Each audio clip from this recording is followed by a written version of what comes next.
과거 학교 폭력 관련 논란이 불거지면서 무기한 출전 정지 징계를 받은 여자 프로배구의 이다영이 결국 인스타그램에서도 탈퇴하면서 SNS는 인생의 낭비라고 말했던 알렉스 퍼거슨 전 맨체스터 유나이티드 감독의 발언이 다시금 재조명되고 있습니다. 퍼거슨 감독은 과거 외인 루니가 팬과 설전을 벌여 축구협회로부터 경고를 받은 후 이해가 되지 않는다. 트위터는 인생의 낭비다. 차라리 책을 읽으라고 하면서 SNS가 백해무익하다는 반응을 보인 것으로 잘 알려져 있는데요. 이 때문에 네티즌들은 유명인들이 SNS 때문에 구설수에 오를 때마다 퍼거슨 감독이 옳았다는 뜻에서 퍼거슨 1승 추가라고 말하곤 합니다. 그렇게 퍼거슨 감독이 이번 논란에서도 변함없이 1승을 추가할 것으로 보이는데요. 다들 잘 아시는 대로 이미 이다영은 학창시절 폭력 사실이 확인되면서 같이 학교 폭력에 연루된 것으로 알려진 언니 이재영과 함께 흥국생명으로부터 무기한 출전 정지 처분을 받고 배구협회로부터도 국가대표 자격 박탈 징계도 받았습니다. 이 모든 논란의 시작이 바로 이다영의 인스타그램이었다는 점에서 다시금 SNS가 인생에 오히려 실익이 없다는 점을 증명한 것이 아니냐는 것입니다. 실제로 이다영은 자신의 인스타그램에 흥국생명의 팀 내 불화설 이후 무언가를 폭로를 예고하는 글을 올리기도 했었습니다. 또 괴롭히는 사람은 재미있을지 몰라도 괴롭힘을 당하는 사람은 주고 싶다고도 썼는데 막상 그 말이 바로 자신을 향해서 적용되는 비판이었다는 것을 이다영은 과연 인식했을까요? 저런 말을 버젓이 쓴 것을 보면 그랬을 것 같지는 않네요. 결국 이것이 불씨가 돼서 학폭 피해자가 인터넷 게시판에 글을 올렸고 이렇게 이다영의 추악한 과거 행적이 폭로되면서 사태는 일파만파 커졌고 결국 명색이 운동선수가 경기를 뛰지 못하는 상황에 처하고 만 것입니다. 피해자를 자처했지만 결과적으로 자신도 가해자였다는 셈에서 참 뭐라 말해야 할지 참 심정이 복잡해집니다. 이에 그치지 않고 22일에는 자신의 SNS에 다른 사람이 촬영한 사진을 무단으로 도용했다는 의혹도 제기되면서 또 다른 논란이 불거졌습니다. 그것도 해외 사이트에 올라온 사진을 무단으로 가져와 게재했다는 것인데요. 22일 한 외국인 네티즌이 이다영이 자신의 인스타그램에 올린 사진들의 무단 도용 의혹을 제기했는데 실제로 이다영이 그동안 SNS에 올린 사진은 외국 유명 사이트인 핀터레스트와 텀블러 등에서 무단으로 가져와 사용한 것이 많다며 증거 사진을 제시하기까지 했습니다. 한 예로 이다영은 지난 2018년 5월 25일 명품 브랜드 구찌가 비스듬히 놓여있는 사진을 올렸는데 이 사진은 텀블러에 이다영이 올리기 전에 이미 먼저 올라와 있던 사진과 같았습니다. 이 밖에 각종 명품 사진도 올렸는데 이 역시 인터넷에 이미 올라와 있던 사진과 동일했다는 점에서 빼도 박도 못하는 도용으로 확인되었습니다. 또 2019년 3월 15일에는 하트 모양의 피자 사진을 올리며 먹고 자고라고 썼습니다. 그런데 해당 사진도 이미 2017년에 텀블러에 업로드된 사진입니다. 또 서서히 멀리라는 글과 함께 노을이 멋진 사진, 역시 똑같은 사진이 먼저 올라와 있는 등 수많은 사진들을 원작자의 동의 없이 멋대로 자신의 인스타그램 계정에 올린 것으로 확인되었습니다. 결국 지난 21일 이다영이 자신의 인스타그램 계정을 삭제하면서 이다영은 인스타그램에서 탈퇴했습니다. 그동안 학폭 논란이 불거질 때마다 자신의 SNS를 해명창구로 활용해왔던 이다영 입장에서 보자면 이다영은 자신의 입장을 표명할 가장 큰 수단을 잃어버린 셈입니다. 분명 팬과 소통하는 창구로서 SNS는 유용한 수단이지만 무엇이든 도를 넘어서면 오히려 해가 된다는 것은 진리 같습니다. 여기에 이다영의 전 연인이기도 했던 남자 프로배구 삼성화재의 박상하 역시 학교 폭력 논란에 휘말린 끝에 과거의 잘못을 인정하고 전격 은퇴를 선언했는데요.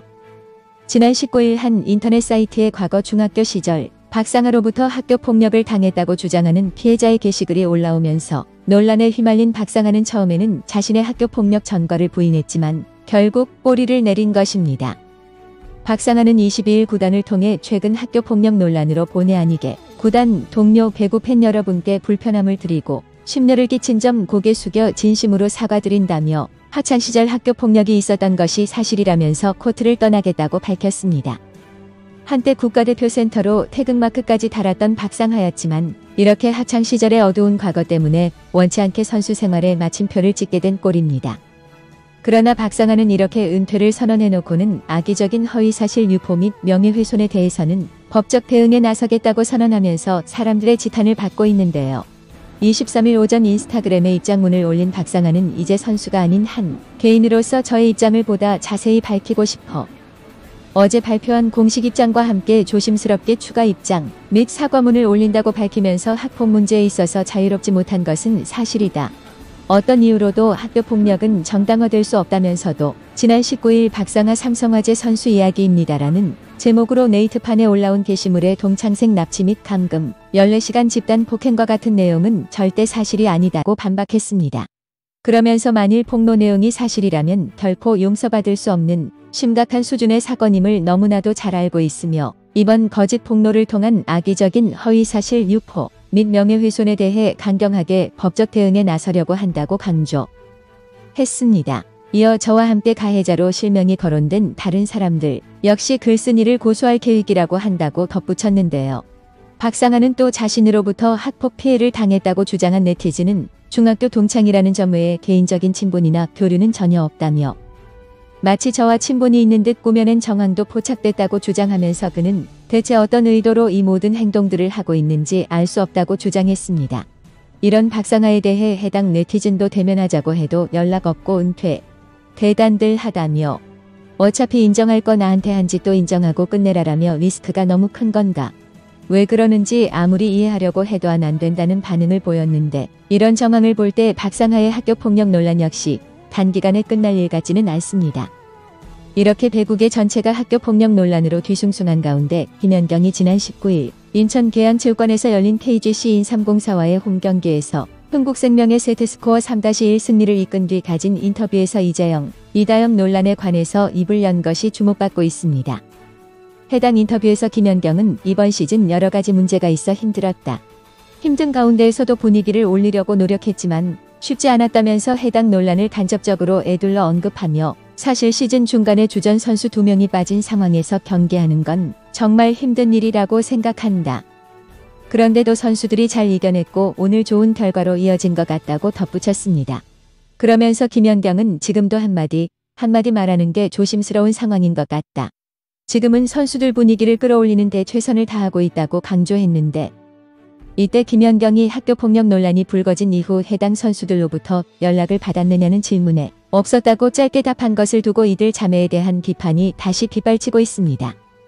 이 인터뷰와 맞물려 이다영이 과거 흥국생명에 입단하면서 대선배인 김연경의 등번호를 탐냈다는 사실까지 알려지며 이들 자매에 대한 여론은 그야말로 최악의 최악을 향해서 치닫고 있는데요. 참으로 이들 쌍둥이 자매에 관한 이야기는 그야말로 까도 계속 나오는 수준이라고 봐도 과언이 아닙니다.